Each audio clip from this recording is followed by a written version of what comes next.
Quoi, sérieux? Encore ce sujet-là? Oh, tu m'enquiquines, hein. Bon, allez, Jason, balance un générique.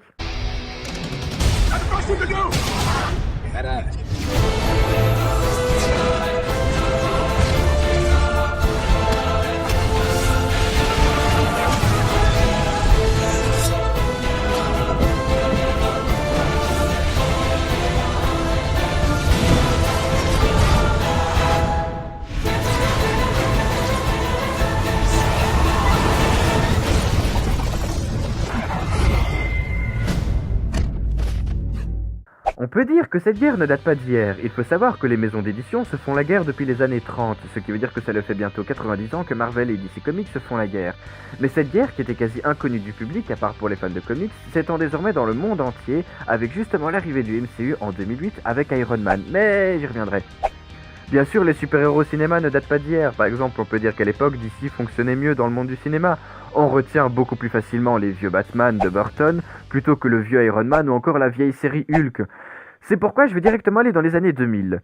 À ce moment-là, Marvel, qui a été divisé en plusieurs parties après une revente de ses droits, nous permet désormais de voir des super-héros tout neufs au cinéma, avec la sortie notamment de Spider-Man en 2001, ou encore les X-Men qui, après des dessins animés que tout le monde avait appréciés, arrive sur la toile en 2000 pour nous lâcher une des meilleures franchises de super-héros. Sauf que Marvel Studios, qui a été racheté par Disney, décide d'avoir une idée plus que géniale, créer un univers étendu. Et cela commence donc directement avec Iron Man en 2008 et l'incroyable Hulk, qui donc fabrique une collaboration entre Disney et Universal.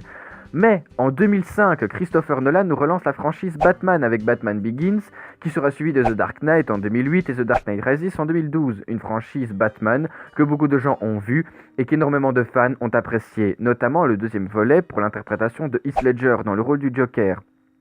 Pour moi, je dirais que la guerre de nos titans ont débuté à ce moment-là, car avec les Batman de Nolan, on nous donnait une vision du super-héros beaucoup plus sombre et beaucoup plus dure à regarder.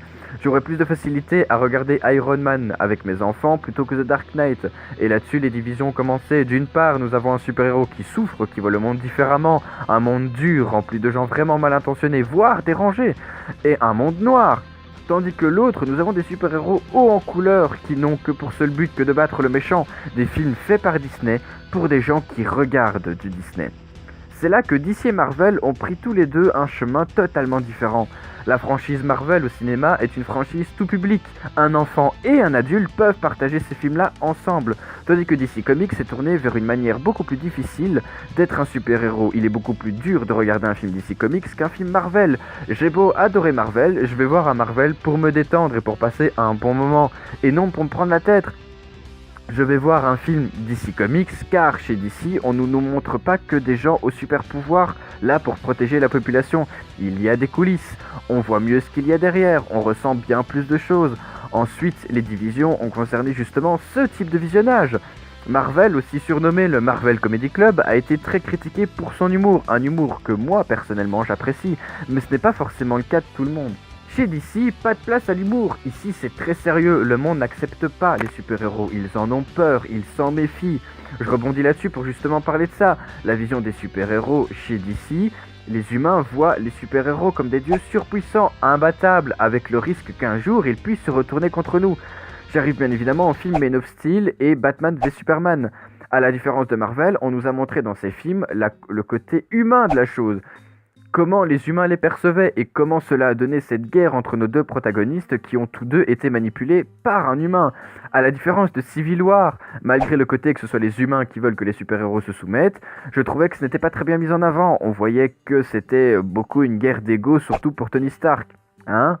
Tu connais ça, l'ego, Jason, hein ? Ouais, tu l'as perdu, ça. Malgré que, comme dans Batman v Superman, ils ont été manipulés aussi par un humain, mais c'était encore une fois pas assez mis en avant, je trouve.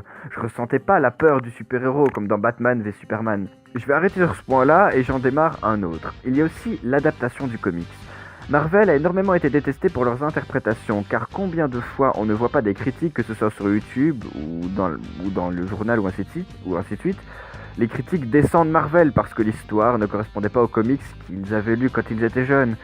Je reviens justement sur Civil War, le film a énormément été critiqué parce que déjà dans les comics, il y avait beaucoup plus de super-héros que ça, et aussi les raisons n'étaient pas totalement les mêmes. Nous avons aussi le problème, et ça c'est pour les deux camps, le fait de vouloir essayer quelque chose d'autre. Malheureusement, dans un film de super-héros, Dès que la prod essaye de toucher à autre chose que son univers de base, rien ne va plus, que ce soit pour les fans comme pour le film.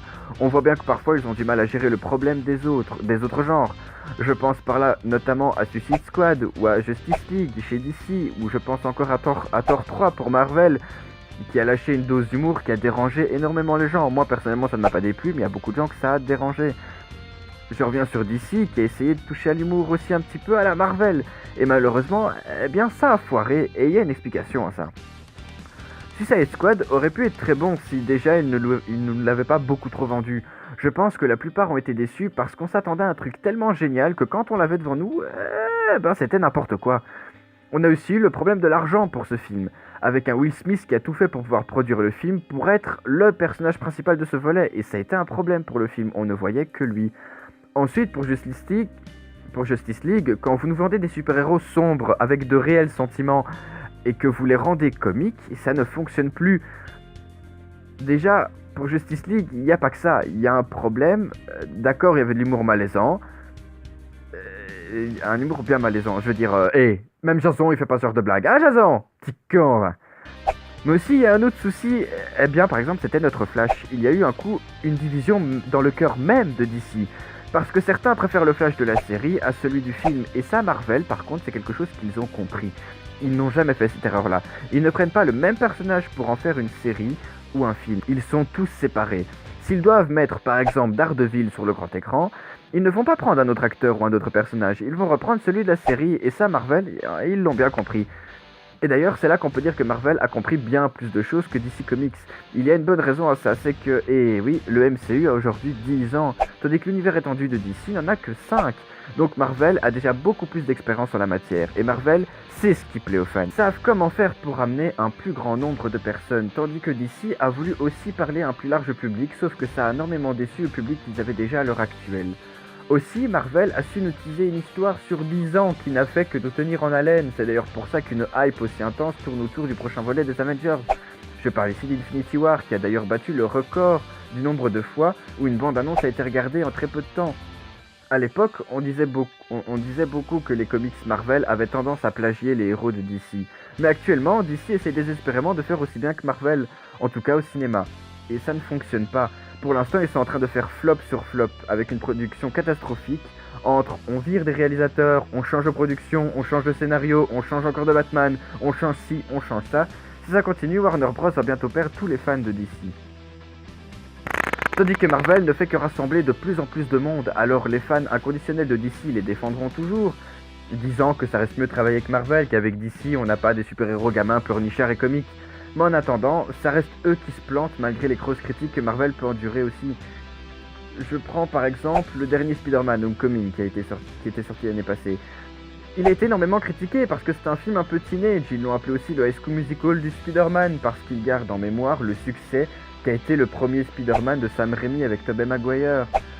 En fait, les guerres viennent surtout des comparaisons. Alors, moi j'ai qu'une chose à dire. Moi très honnêtement, j'adore Marvel. Et j'aime aussi DC Comics. J'essaye tout le temps d'éviter de les comparer, que ce soit dans leurs anciennes œuvres ou encore entre eux, tout simplement. J'arrive à les apprécier tels qu'ils sont vraiment en tant qu'œuvre à part entière, et je trouve ça dommage qu'il n'y ait pas plus de monde pour penser comme ça. Il faut savoir que tout le problème vient de la comparaison. À force de vouloir tout comparer, vous n'arrivez pas à apprécier, parce que vous y allez déjà en comparant. Dès que vous voyez une scène, vous êtes là, « Ah non, chez DC c'est mieux, ah non, chez Marvel c'est mieux, oh Marvel que de l'humour, oh DC que c'est sombre, oh DC fait de la merde, oh Marvel fait de la merde. » Et au final, vous n'arrivez plus à apprécier vos films. Mais en tout cas, je suis désolé, mais il faut le dire, dans le monde du cinéma, Marvel a réussi, DC a échoué. Bien sûr, j'ai pas parlé de tout ici, il y a encore plein de choses à dire, et il n'est pas impossible qu'un jour je refasse une vidéo, par exemple pour aussi attaquer les séries DC et Marvel. Sur ce, n'hésitez pas à mettre un pouce bleu si cette vidéo vous a plu, et n'hésitez pas à me donner votre avis en commentaire. J'ai essayé de rester très objectif dans la forme, mais bien sûr, je n'ai pas la science infuse, alors dites-moi calmement ce que vous en pensez, calmement bien évidemment. En tout cas, je vous fais à tous de gros ciao. Bon Jason, bon, tu m'as saoulé, moi je vais me refaire tout le MCU, hein.